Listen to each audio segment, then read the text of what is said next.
面对国际上的单边主义逆流和强权霸凌行径，中方将同俄方一道，肩负起作为世界大国和联合国安理会常任理事国的特殊责任，挺膺担当，共同弘扬正确二战史观。Alors, Xi Jinping en présence de Vladimir Poutine lors de ce grand rendez-vous du 9 mai. Il a même dit, Xi Jinping, qu'il entretenait une amitié de fer avec Vladimir Poutine. Alors, évidemment, ce 9 mai a une grande importance historique. Alors, les deux hommes d'État se positionnent à l'avant-garde d'un nouvel ordre mondial. Qu'ont-ils à gagner en renforçant leurs relations? C'est une vraie amitié de fer, comme le dit Xi Jinping. Mon invité, grand expert de la situation, Guy Saint-Jacques, ex-ambassadeur du Canada en Chine et associé à l'Institut d'études internationales de Montréal. Bonsoir. Bonsoir, Mme Michaud. Avez-vous été impressionné de voir ces images, de voir les deux hommes ensemble, la poignée de main, le sourire? Bien, c'est deux personnes qui essaient de se créer une virginité, là, puis de montrer comment ils sont importants. Puis, bien sûr, pour le président Poutine, il espérait avoir le maximum de leaders. Mais en fait, c'est tout ça, mais... 2029, hein, en tout? Moi, je pense que c'est ça. Puis avec plusieurs qui ne sont pas des fréquentations recommandables, là, comme le président du Venezuela. Mais dans tout ça aussi, je pense que ça mettait Xi Jinping face à un dilemme. Puis, s'il avait voulu faire preuve d'objectivité, il aurait pu d'abord aller aux célébrations en France et aujourd'hui aller à Moscou. Puis d'autre part, je pense qu'il n'y avait pas le choix de ne pas y aller parce que on sait que le président Trump courtise Poutine et donc là-dessus, ça suscite un peu d'inquiétude à Pékin. Et puis, il ne faut pas oublier que Moscou et Pyongyang ont signé un traité de défense alors que la Chine considère la Corée du Nord comme sa chasse gardée. Et puis peut-être que Poutine va vouloir dire à Trump, bien, moi, je vais servir d'intermédiaire pour faciliter les contacts avec Kim Jong-un. C'est qu'à cause de ces contraintes-là, je pense que Xi Jinping voulait y aller. C'était sa 11e visite en Russie. Puis c'est clair que les relations sont très étroites, mais malgré tout, je pense que c'est une amitié qui est un peu fragile. Ah oui, malgré ce que dit Xi Jinping, une amitié de fer. Oui. Qui a le plus intérêt à se rapprocher de l'autre? Est-ce que Poutine, pour sortir d'un certain isolement mondial, hein, à nos yeux, en Occident, c'est un paria, donc il sort d'une sorte d'isolement avec la Chine, ou c'est la Chine qui a besoin de la Russie? Bien, je dirais que c'est dans deux temps. À ce stade-ci, c'est la Russie qui a besoin de la Chine, qui a besoin d'être légitimée. Puis, elle a besoin aussi de tout le soutien, là, parce qu'il n'y a peut-être pas du soutien militaire direct dans la guerre en Ukraine, mais il y a du soutien industriel avec des machines-outils qui sont fournis, avec l'intelligence, les satellites chinois qui fournissent des informations aux forces russes.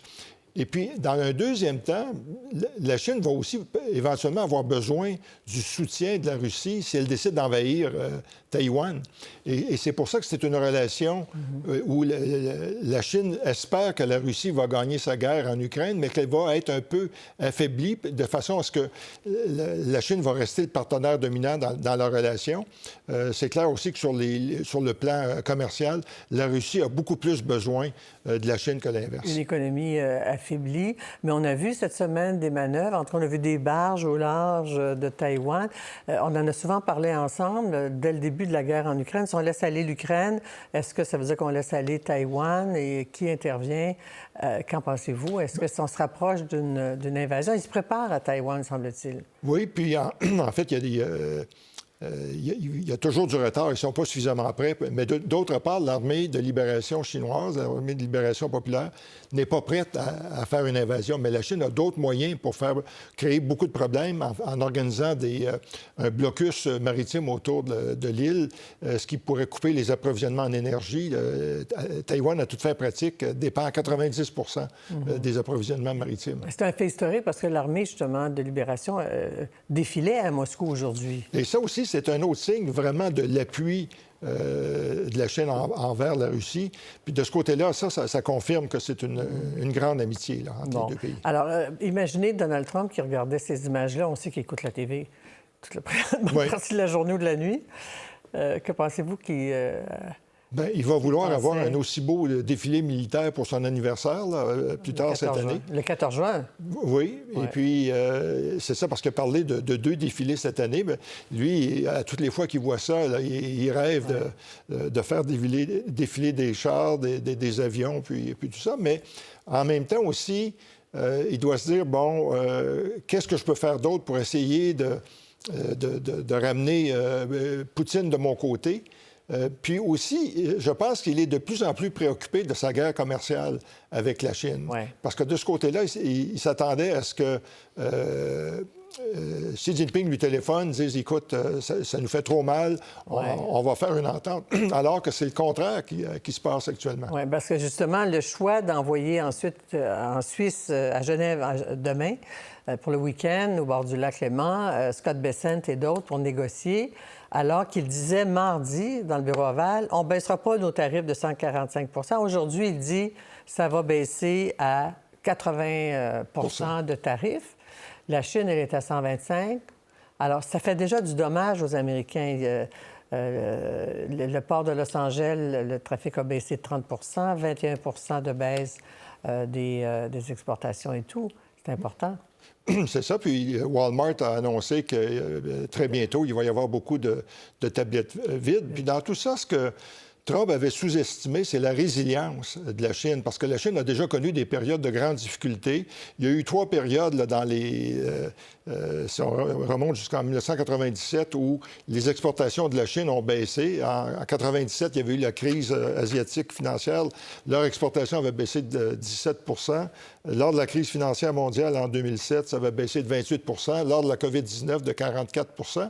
Et puis, sur le plan politique, Xi Jinping ne peut pas être perçu comme faisant des concessions unilatérales. Le peuple chinois ne lui pardonnerait pas ça. Mais il n'y a pas d'élection, de toute façon. Il n'y a pas d'élection, mais quand même, le sentiment de nationalisme a été tellement exacerbé que Xi Jinping doit tenir compte de l'opinion publique. Mais ce que Trump n'avait pas compris ou n'avait pas réalisé, c'est que les Chinois détiennent des clés pour forcer les Américains à plier et à baisser leurs tarifs. Et je dirais, leur atout numéro 1, c'est leur contrôle des terres rares, des minéraux critiques. Les terres rares, c'est utilisé pour fabriquer des aimants qui sont utilisés dans la fabrication de voitures électriques, en aéronautique, dans l'industrie militaire. Les compagnies américaines ont des réserves qui sont en train de s'épuiser.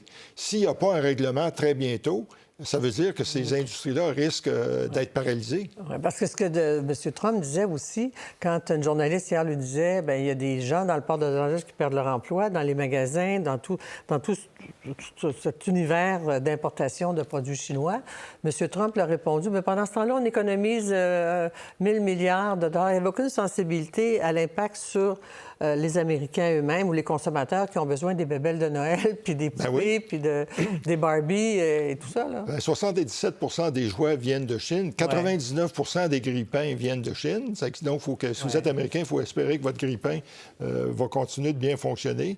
Il y a, du côté des cellulaires, c'est 78 % qui viennent de Chine. Là-dessus, il a baissé les Il a déjà baissé.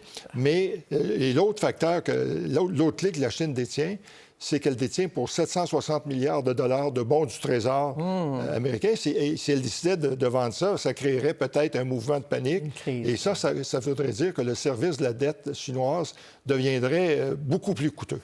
Mais en même temps, là, ça se passe à Genève. Le président Trump n'est pas là. Ça arrive au lendemain de ce 9 mai où Poutine et Xi Jinping ont été ensemble. Ça ira nulle part. Ça va être un début de... Mais moi, je pense qu'au mieux, ce qu'on peut espérer, c'est que les deux parties vont dire demain que ça a été une bonne première rencontre, qu'elles ont convenu de se revoir et sûrement que le message des Chinois, ça va être de dire vous avez causé le problème, c'est à vous de prendre des mesures beaucoup plus significatives si vous voulez qu'on reprenne l'exportation des terres rares, des minéraux critiques. Mais le 80 % pourrait être confirmé en fin de semaine, mais la Chine ne baissera pas sur 125 %. C'est ça, parce que même à 80 % le commerce à toute fin pratique est presque paralysé. Ah oui. Hein. Là-dessus, Guy Saint-Jacques, c'est toujours un privilège de vous recevoir en studio. Merci beaucoup. Merci. À suivre de très près. Merci. Pour voir nos émissions en entier, rendez-vous sur la chaîne Ici RDI.